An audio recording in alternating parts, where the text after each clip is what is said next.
con usted una palabra que yo le platicaba la semana pasada, que de hecho ni siquiera hice yo mi sermón de la semana pasada. Tomé algo que un hombre llamado Bill Bright había escrito desde hace muchos años.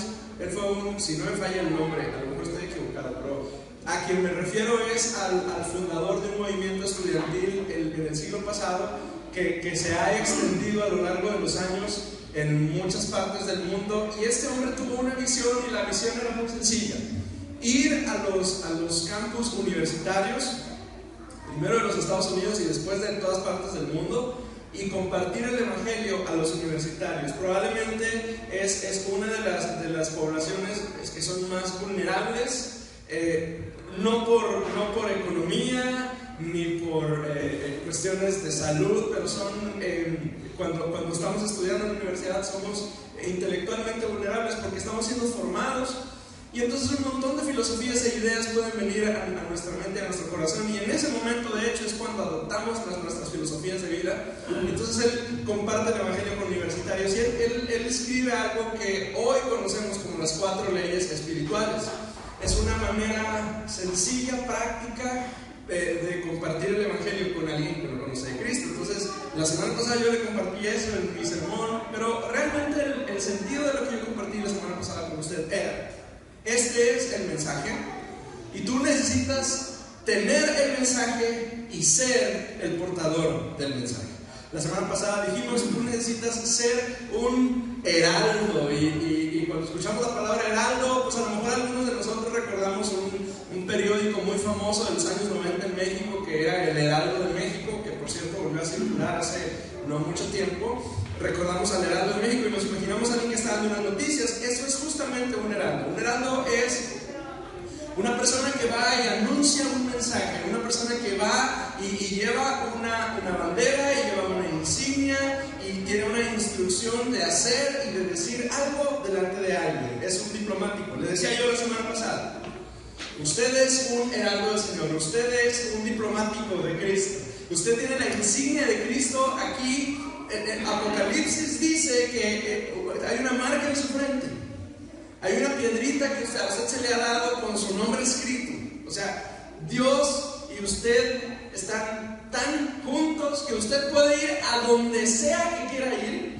y ahí tiene el salvoconducto del reino de Dios. No hay cosa que pueda tocarle. Dice el evangelio, dice: ni el mismo infierno puede prevalecer contra usted, porque usted es un heraldo del Señor. Véame con un poquito más de entusiasmo. Usted es un mensajero de Cristo. Entonces, donde sea que vaya, imagine que trae su carro placas diplomáticas. ¿Quién lo va a parar? Nadie. ¿Quién le va a decir: te pasaste un alto, Pati? No, nadie. No se quieren meter con los diplomáticos. No. Usted es un mensajero del Señor. Hoy voy a continuar con esta idea de compartir y de hablar de Cristo a otros, porque de hecho es una necesidad de escuchar. Mire, me encontré dos pasajes. Hoy vamos a hablar acerca de células. Esa es una ilustración. Creo que hay otra imagen de una célula, ¿no hay otra? Ponla. Esa me gusta más porque es real. Ese, si la fuente no me falla, es un óvulo recién fertilizado, a las pocas horas de haber sido fertilizado, y está multiplicándose.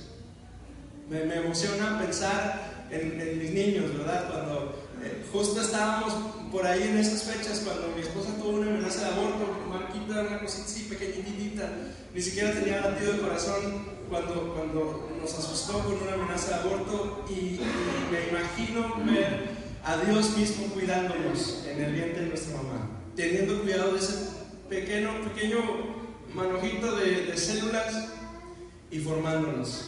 Bueno, hoy vamos a hablar de células, pero hay 2 pasajes que yo quiero mencionar un poquito antes. Uno está en Filipenses capítulo 3, versículo 1. Dice: por lo demás, hermanos míos, regocijaos en el Señor. Y luego continúa usando una frase que él, el apóstol Pablo, y alguno más, vamos a leer inmediato, utilizan constantemente. Dice: a mí no me es molesto escribiros otra vez lo mismo, y para vosotros es motivo de seguridad. Pablo, en pocas palabras, está diciendo: les voy a estar repitiendo esto tan tantas veces como sea necesario y a ustedes les conviene. Ese es el tipo de consejo que le da, o de exhortación que le da una mamá a un hijo que no ha entendido que tiene que tender su cama, ¿verdad? ¿Cuántas veces le tienes que decir al hijo que tiene su cama? 1, 2, 3, por favor. Nuestros niños son bien entendidos. Con 3 debe ser suficiente. No, ¿verdad? Tú dijeras 1 por día, no, ni siquiera eso. En la mañana hay que decirle 2, 3, 4, 5 veces, ¿no? Y luego agarrarlo de la oreja y llevarlo. Te dije que tendieras tu cama, ¿verdad?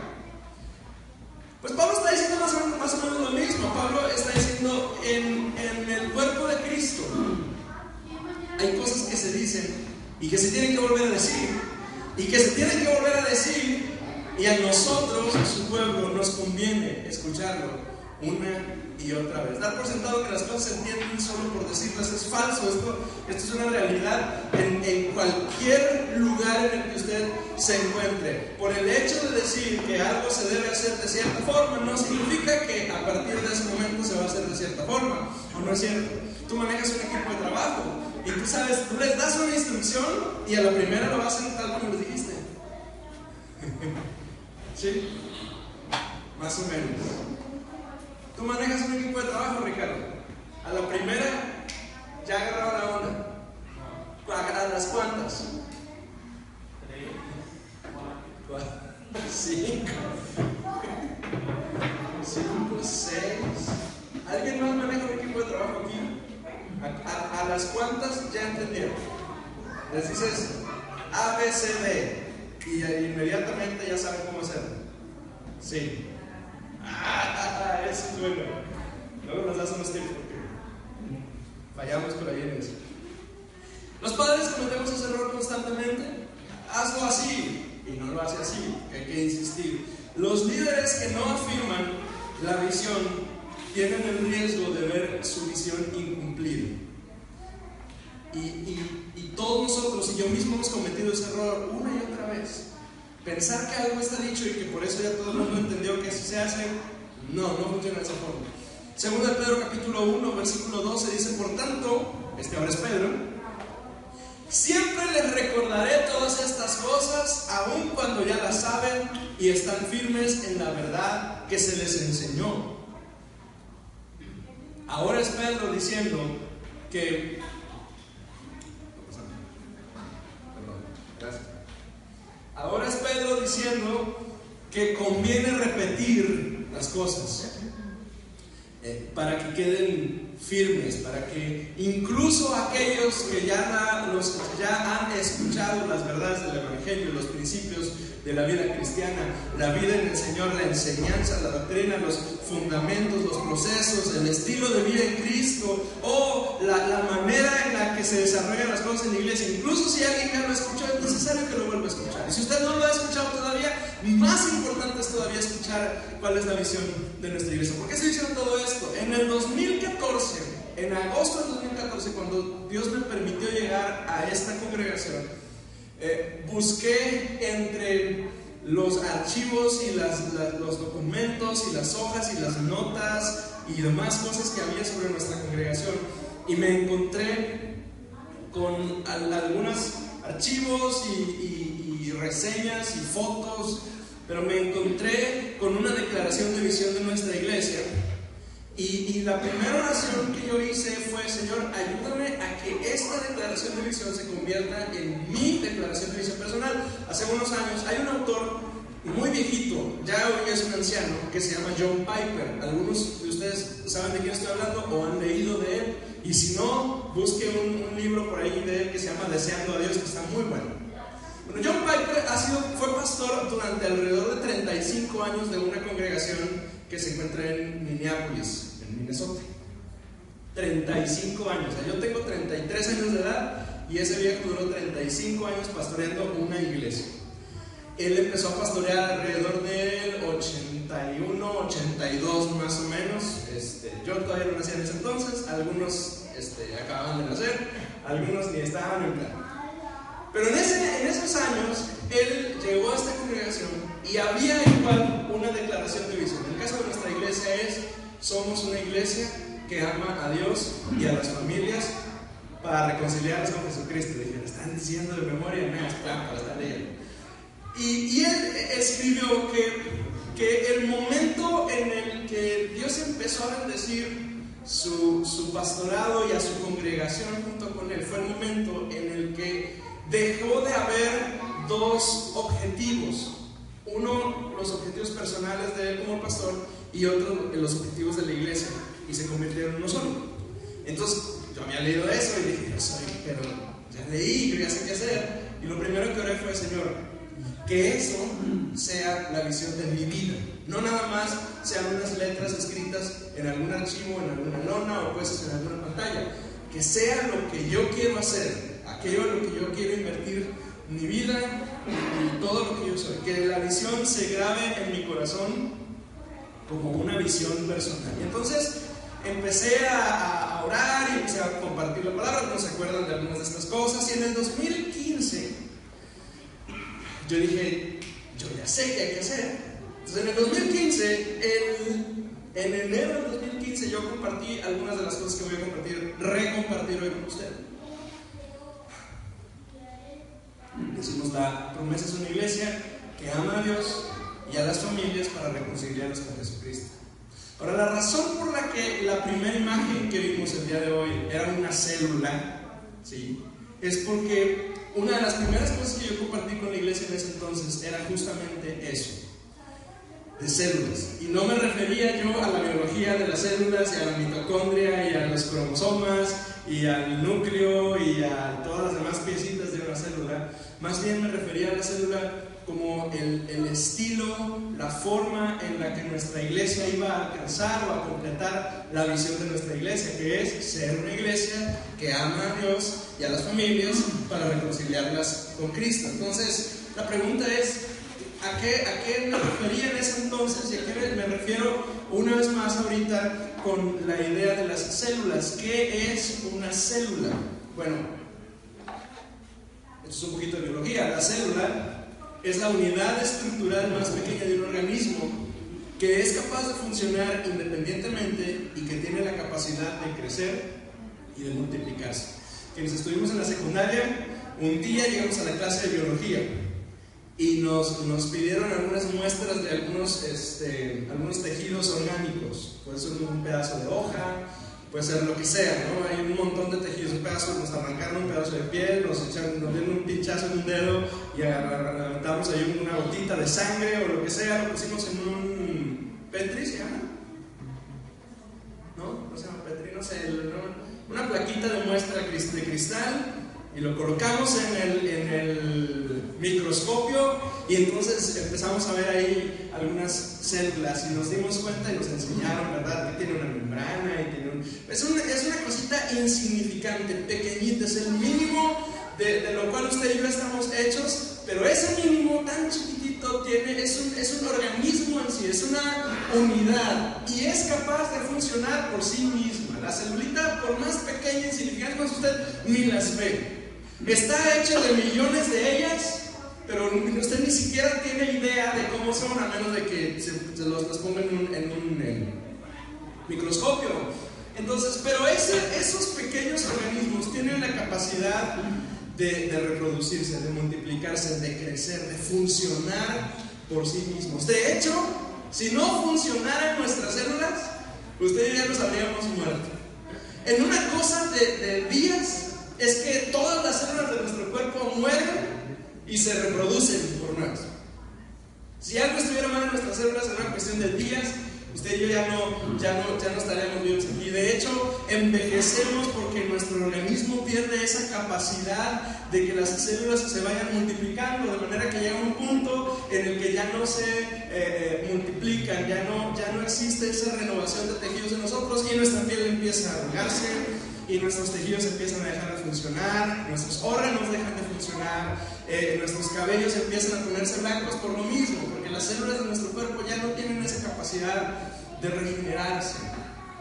Entonces, estamos trasladando ese concepto biológico a la iglesia, porque de hecho la Escritura dice que la iglesia es el cuerpo de Cristo.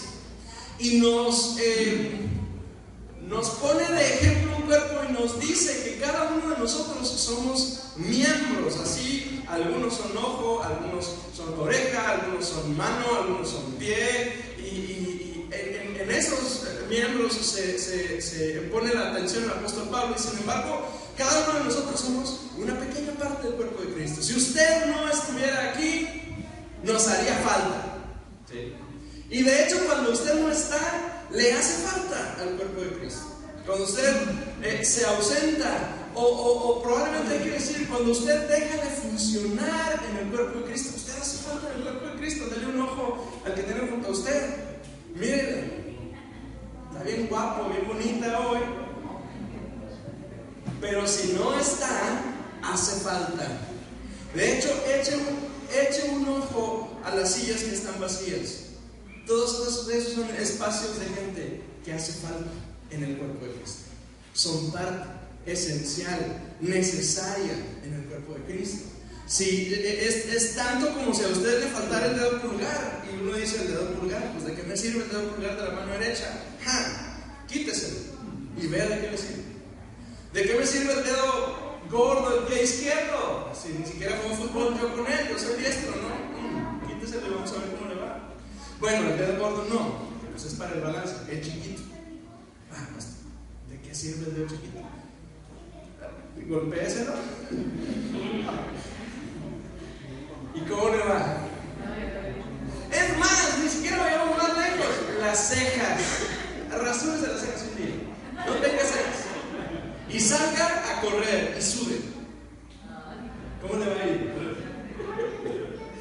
¿Por qué? Porque cada parte del cuerpo es indispensable. Usted es indispensable en el cuerpo de Cristo. Si usted no está, usted hace falta. Hace falta.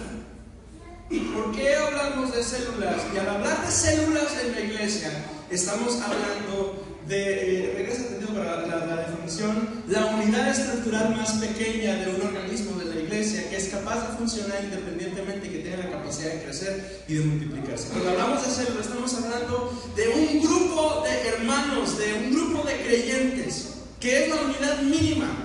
Que tenemos la capacidad de funcionar independientemente de otras células y que tiene la capacidad de crecer y de multiplicarse. De eso estamos hablando cuando hablamos de una célula. O sea, es un grupo de hermanos que estamos organizados y es el mínimo y tenemos la capacidad de crecer, de reproducir, somos independientes de otros. De eso estamos hablando al hablar de células en la iglesia. O sea, mi objetivo el día de hoy es repetir lo que hemos dicho una y otra vez, pero quizás no lo he dicho tantas veces como han sido necesarias.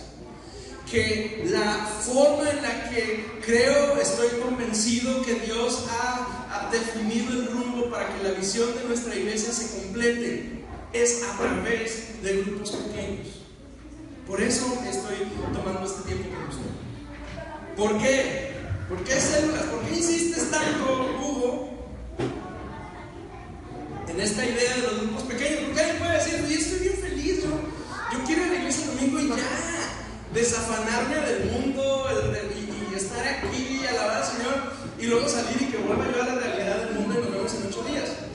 ¿Por qué, Hugo, insistes tanto en esto? Hoy le voy a dar al menos 4 razones por las cuales creo que Dios ha puesto esto en mi corazón para la iglesia como la visión para nuestra iglesia. La primera de ellas es porque el modelo de grupos pequeños es el modelo del Nuevo Testamento para la vida de la iglesia. Observe lo que dice, lo leo una vez más.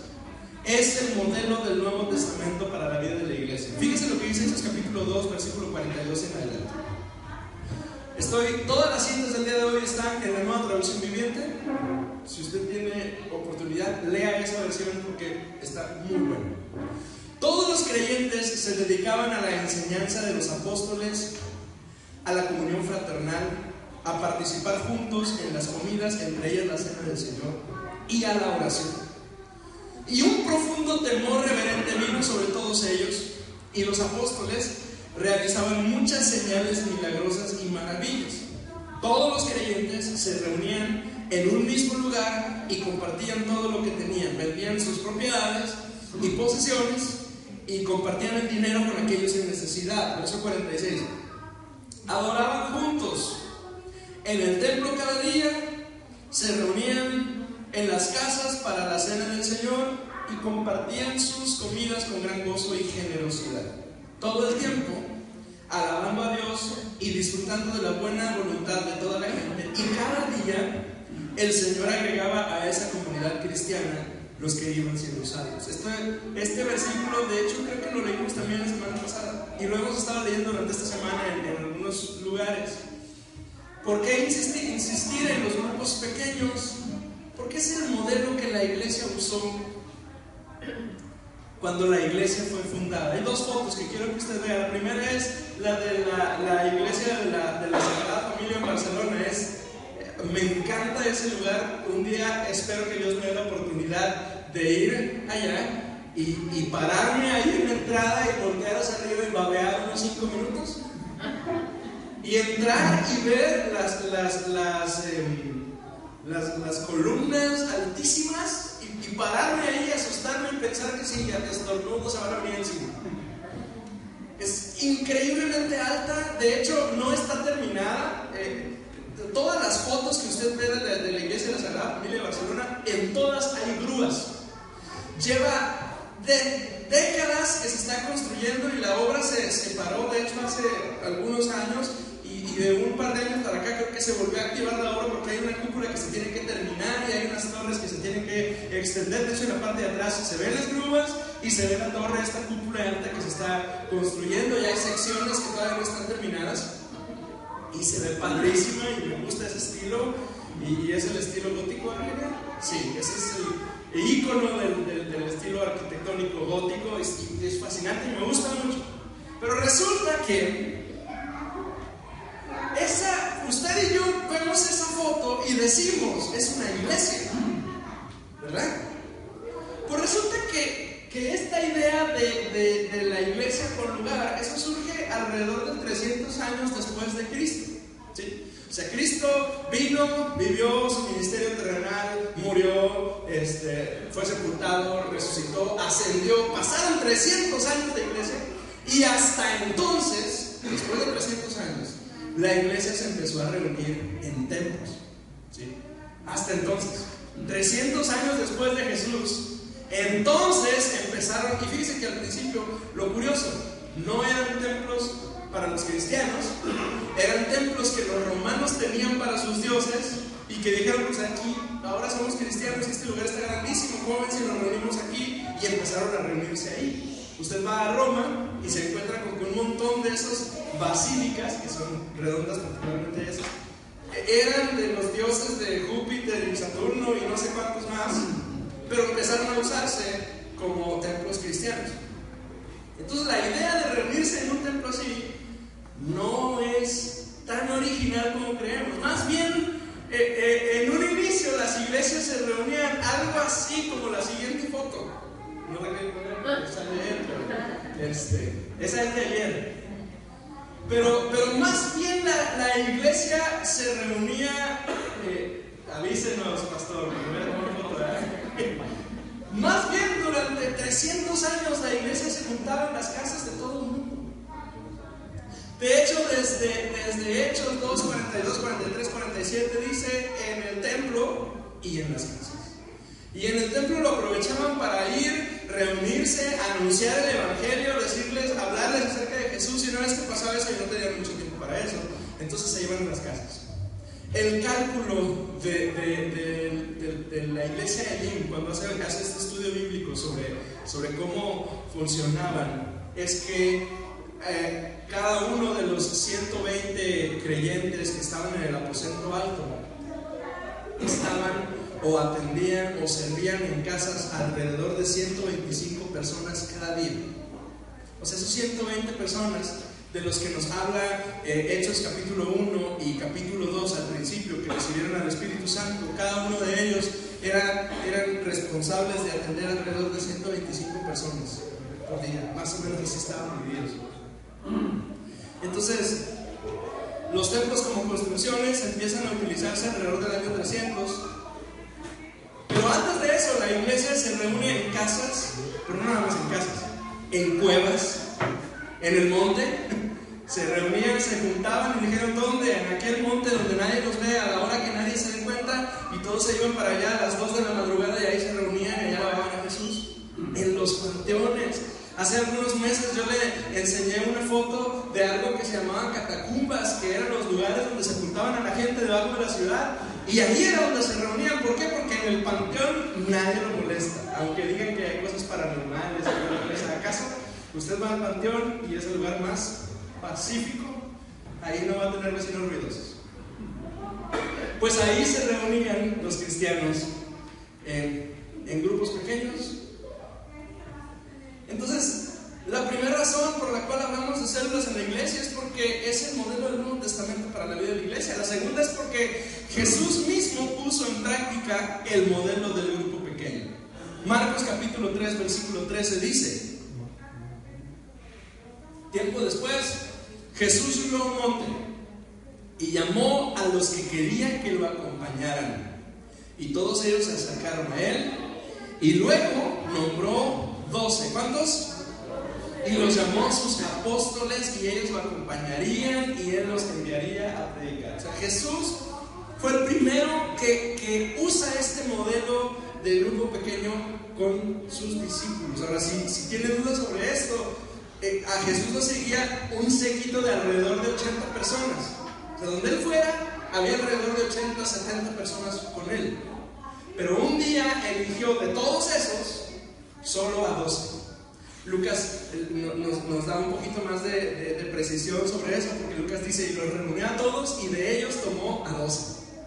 Entonces, el principio del grupo pequeño practicado por Jesús. Pero hay un poquito más adelante, en Marcos capítulo 14, en el versículo 32, cuando está a punto de terminar su ministerio, cuando está a punto de ser entregado, fueron al huerto de olivos llamado Getsemaní, y Jesús dijo: siéntense aquí mientras yo voy a orar. Ese día se había llevado a Pedro, a Santiago y a Juan, y comenzó a afligirse y a angustiarse profundamente. O sea, Jesús tiene su congre, y tiene sus 12, y tiene sus 3. Sus 12 con su congre, con el que está mucho tiempo, sus 12 a quienes le enseña y con quienes pasa más tiempo, caminan y platican y comen y demás, y sus 3 con quienes puede hasta angustiarse, con quienes puede mostrarse preocupado. Sí, usted y yo, hay gente delante de la cual nosotros proyectamos una imagen completa, ¿verdad? Y hay quienes que son más cercanos, con quienes usted puede bromear y jaja y etcétera. Pero hay pocos delante de los cuales usted puede angustiarse, ¿no es cierto? No cualquiera de nosotros ve a Israel o a Juan Antonio o a mí preocupados. Pocos de nosotros podemos acercarnos a alguien cuando está angustiado. No se lo permitimos a cualquiera. Bueno, Jesús usaba también ese modelo. Jesús vivía rodeado de un grupo pequeño que les enseñó y dirigió por 3 años, y además Jesús tenía un círculo íntimo, repita fuerte conmigo, íntimo, con quienes compartía su corazón. Y Jesús nos está diciendo algo con sus acciones. Escúchelo bien: que la comunión y la intimidad son necesarias, no son opcionales, son necesarias. Casi debería yo decir, son indispensables. Porque si nadie te conoce como eres realmente, escuche bien, si nadie te conoce como tú realmente eres, tú tienes un problema relacional. Si nadie me conoce como yo realmente soy, yo tengo un problema relacional. ¿Y por qué estoy diciendo todo esto? Porque la célula provee el ambiente adecuado para crecer relacionalmente. Lo repite esa segunda frase conmigo en voz alta, lo lee junto conmigo. La célula.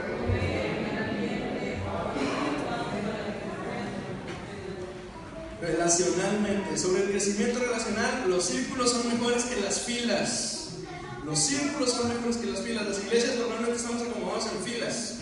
Así, 1, 2, 3, hoy en la 3 está la hermana Aurelia y sus hijas. En la 4ª fila está así, ¿verdad? ¿Cómo nos vemos en las filas? Además, bien guapos como hoy. No nos vemos. Si acaso nos damos codazos. A veces, ¿verdad? O al viejo le da un pisotón, ¿verdad? Cuando el pastor dice algo que quería que oyera. Hoy en la mañana veníamos oyendo a Luis Gabriel Sosa. ¿Alguien lo oyó en la mañana? Luis Gabriel Sosa en Sosa. Comercial, si viene en camino a esa hora a la iglesia, pero es muy temprano, pero ponga el radio y llega, lo predica mi padre. Yo digo la verdad que yo soy miembro de esa iglesia antes de llegar aquí. Pero hoy venía el viejo dando chicotazos duros contra los hombres y dijo que la siguiente semana iba a hablar contra las mujeres. Yo voy a aprender la siguiente semana a la mañana. Pero en las filas no nos vemos. Sabemos que ahí estamos, pero no nos vemos. Si acaso usted ve a los que están aquí, y luego casi siempre son los mismos, y si se sienta en el mismo lugar siempre, usted se sienta junto a, ya sabe con quién se sentó, ¿verdad? Pero no nos vemos. Pero en los círculos es donde sí nos vemos. El ambiente de celebración de nuestra iglesia es diferente de compañerismo. Y la iglesia necesita el ambiente de celebración, pero la iglesia también necesita el ambiente de compañerismo. Lo voy a hacer un poquito más personal. Tú y yo necesitamos el ambiente de celebración.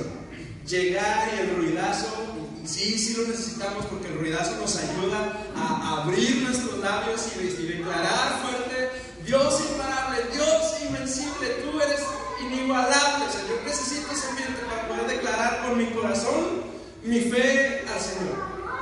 Pero yo necesito también el ambiente de compañerismo en el círculo.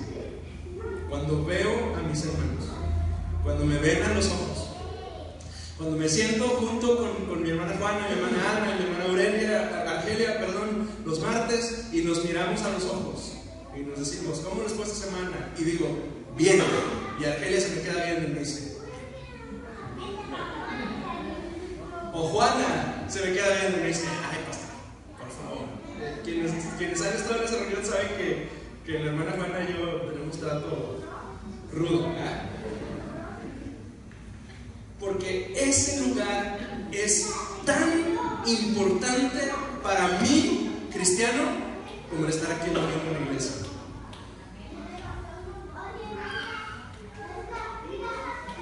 El círculo del que estoy hablando me refiero justamente a la célula, a esa imagen, a ese lugar donde estamos varias personas, varios adultos, incluso algunos niños ahí mismo, y compartimos tiempo juntos. ¿Por qué rehusamos el ser parte de eso? Porque algunos de nosotros rehuimos a ser parte de nuestro grupo. Y la pregunta más clara es: ¿por qué nos gusta estar aislados? ¿Por qué buscamos el aislamiento? Al final del día, el aislamiento nos hace infelices porque nos impide tener comunicación genuina con otros, porque nos aleja de tener amistades verdaderas y significativas. Pero la comunión es el regalo que Dios nos dio para ser liberados de las cadenas del aislamiento. Probablemente nos gusta estar aislados justamente porque impide que se acerquen mucho a mí, ¿verdad? Me gusta estar aislado porque no quiero que nadie invada mi territorio. Pero la verdad es que cuando permitimos que alguien entre en nuestros territorios, especialmente, y esto lo estoy diciendo en el ambiente de Cristo, cuando damos el paso y decimos: ay, tanto que insistí desde 2015, el pastor ya me dice eso, ¿verdad? Bueno, está bien, ahí voy. Finalmente, cuando eso pasa, nuestras vidas empiezan a ser completadas y edificadas de formas que no lo habíamos visto antes y que no lo vamos a ver de otra manera más que en el grupo pequeño. La comunidad nos libera de las cadenas del aislamiento. Entonces, ¿por qué hablamos de células? Porque la iglesia funcionó así en el Nuevo Testamento. porque Jesús lo hizo. Y lo tercero es porque es el lugar donde tus dones son activados y utilizados. No todos pueden predicar el domingo aquí en la iglesia. Muchos sí pueden, no quieren, es otra cosa, pero no todos lo hacemos. Pero sí todos pueden compartir en sus reuniones de hogar. La célula, el grupo pequeño, es el lugar donde pongo en práctica mis dones de sanidad, de milagros, de oración, de evangelización, de enseñanza, de liderazgo, de música, de galletas, de lo que sea. Ahí lo pongo en práctica. Fíjense lo que dice 1 Corintios capítulo 14, versículo 26. Ahora bien, mis hermanos, hagamos un resumen. Cuando se reúnan, uno de ustedes, otro contará alguna revelación especial que Dios te haya dado, otro hablará lenguas, otro interpretará lo que se dice, pero cada cosa que se haga debe fortalecer a cada uno de ustedes. Qué difícil es que nuestra reunión domingo, y hoy no somos tantos, cada uno pueda hacer y decir algo para edificar a sus hermanos. Digo, si el culto dura 2 horas, duraría, ¿cuánto le gusta? 5 o 6 horas. Si cada uno de nosotros, uno cantara y otro orara y otro dijera y otro, etcétera, ¿no? Pero tu célula sí es un buen lugar donde puedes hacerlo. Porque, repita conmigo esto, la vida de la iglesia no es solo los domingos. Díganlo fuerte. Díganlo una vez más, así con la opción del Señor. La vida de la iglesia no es solo los domingos. Ni para usted, ni para mí, ni para nuestros niños que están escuchando la palabra de Dios ahí.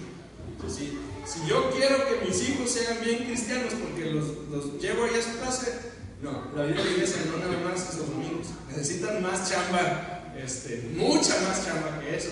Y si cree que no más hablamos de los niños, no, usted también ocupa más chamba. Algunos nos vemos un día, ¿no? Y me dicen, no, hijo, le ocupas mucha chamba tú ya, oye, necesitas más de Jesús.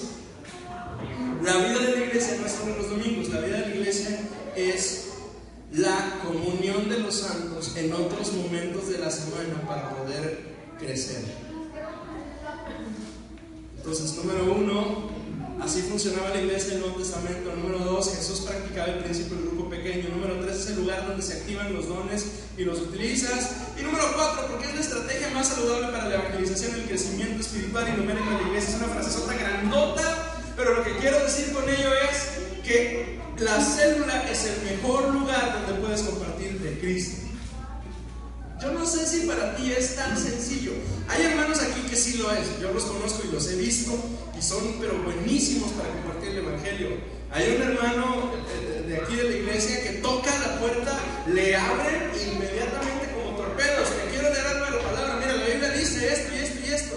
Y Jesús dice esto y esto. Oiga, a mí me cierra la puerta, al viejo ese lo escucha. Y están así oyéndolo y lo escuchan, lo atienden y los llama a orar y los lleva a Cristo y así ya abrió 2 hogares aquí alrededor donde va y les comparte la palabra cada semana. Yo no soy tan hábil como él y a lo mejor usted tampoco, pero la célula es el lugar donde sí es un poco más sencillo compartir de Cristo. ¿Por qué? Porque a la célula es el lugar donde yo puedo llevar a alguien que conozco y donde es introducido al ambiente de Cristo. En un lugar que no es aquí, porque algunos hemos invitado gente y dicen, no, a la iglesia, ¿cómo crees? Y luego, ¿dónde es? No, pues en el Boulevard, ¿cómo se llama aquí? En la de los tubos. Al final, y incluso hasta te dicen, ¿en dónde? Hay una iglesia ahí, en el canal. O sea, hay muchos obstáculos, algunos conscientes, algunos inconscientes, que la gente pone para venir a la iglesia. Pero hay menos obstáculos mentales que la gente pone cuando los invitas a tu casa, o a la casa de Yahai, o a la casa de Tomás, o a la casa de Gel, o a la casa de Orfe, o a la casa de Pati. Muchos menos.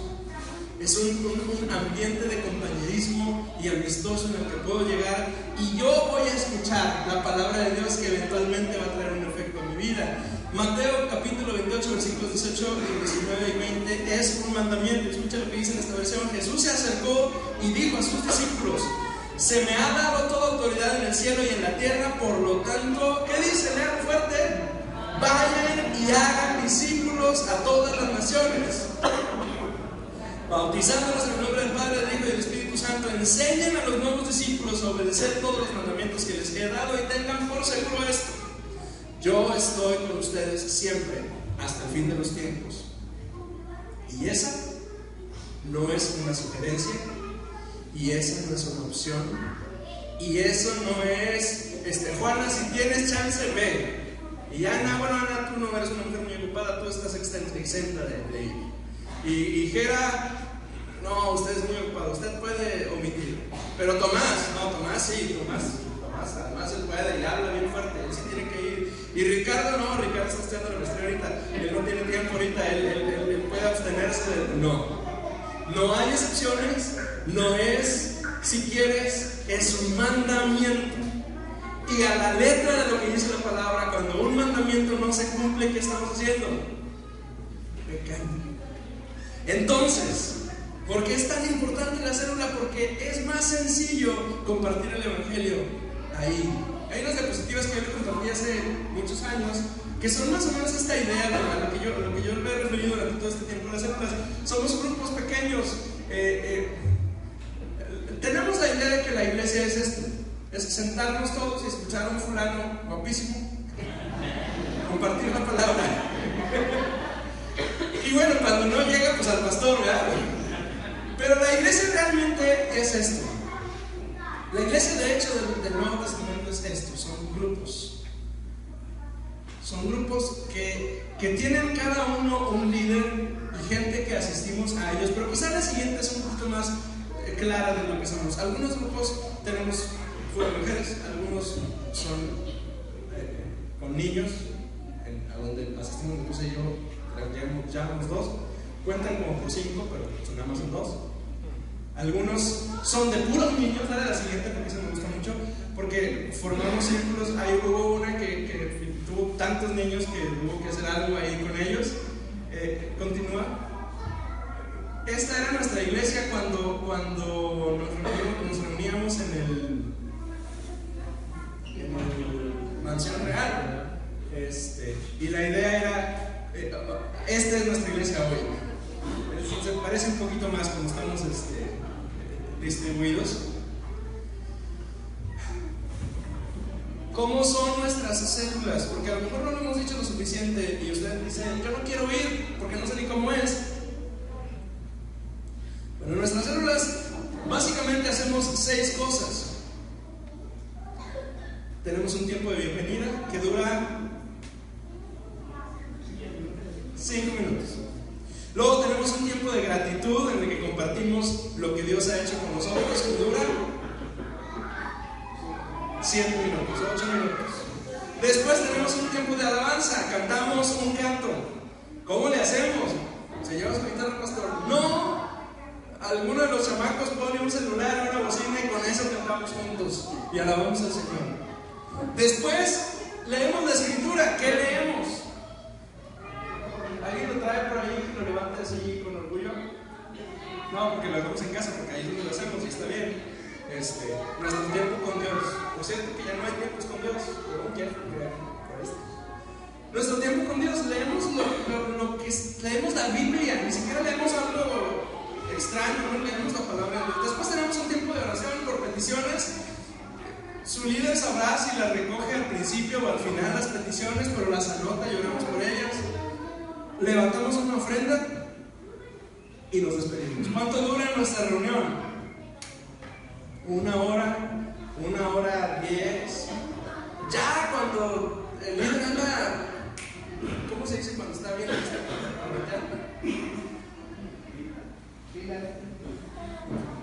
Cuando anda bien power el líder, cuando tiene el brazo listo para dar el tiro o el pie, 1 hora y media, ¿no? Nada más.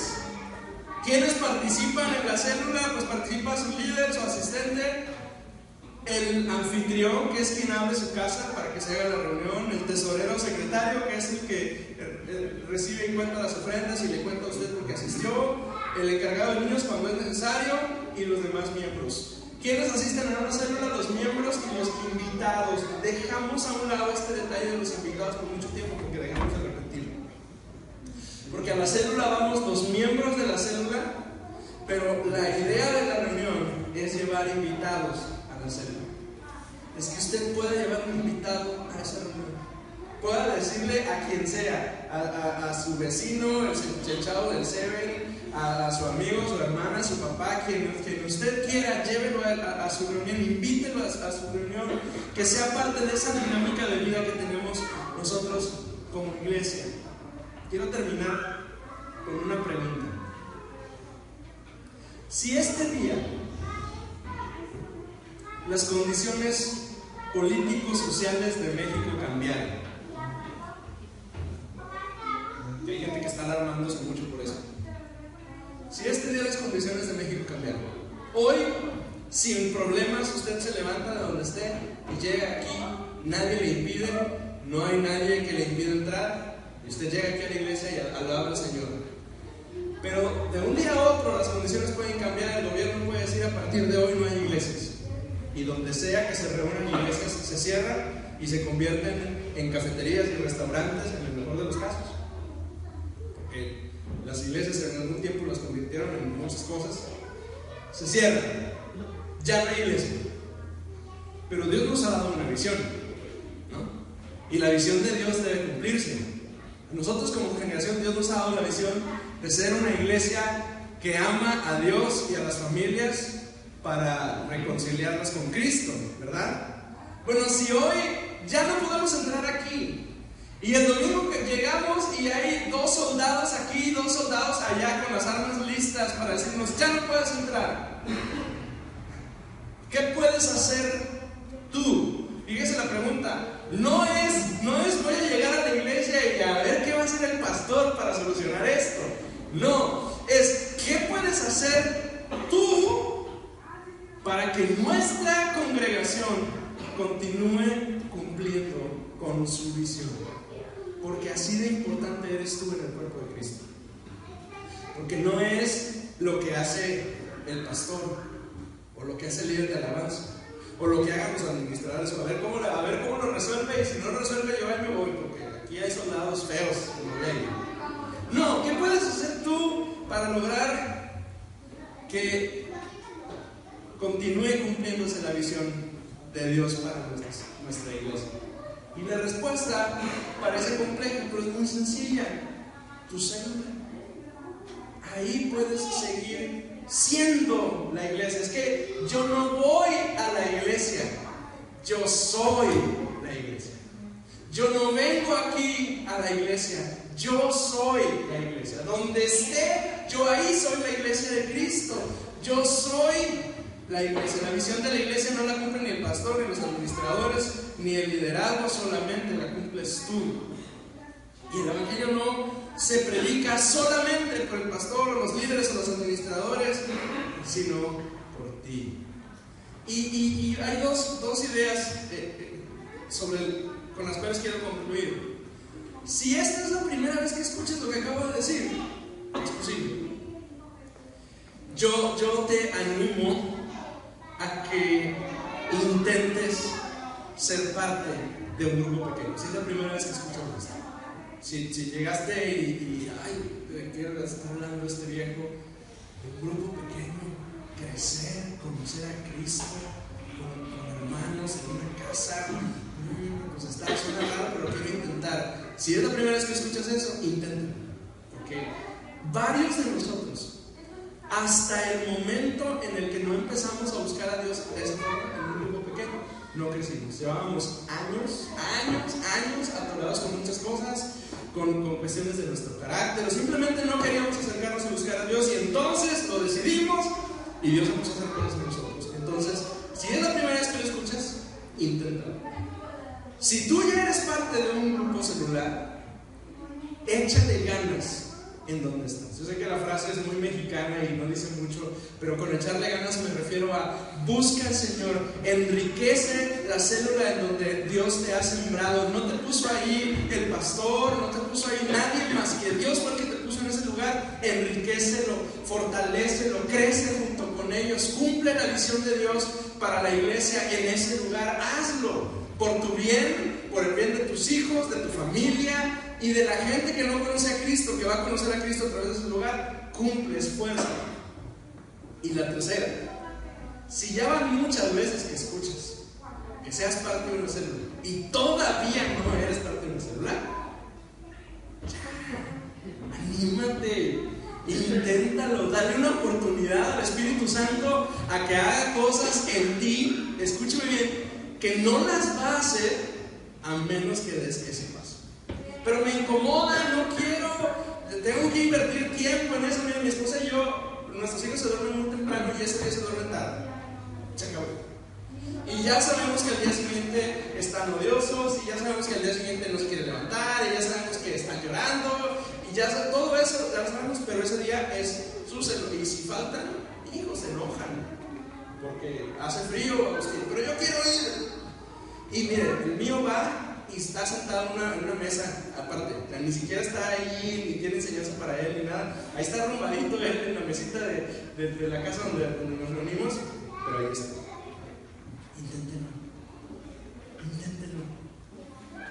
Inténtenlo.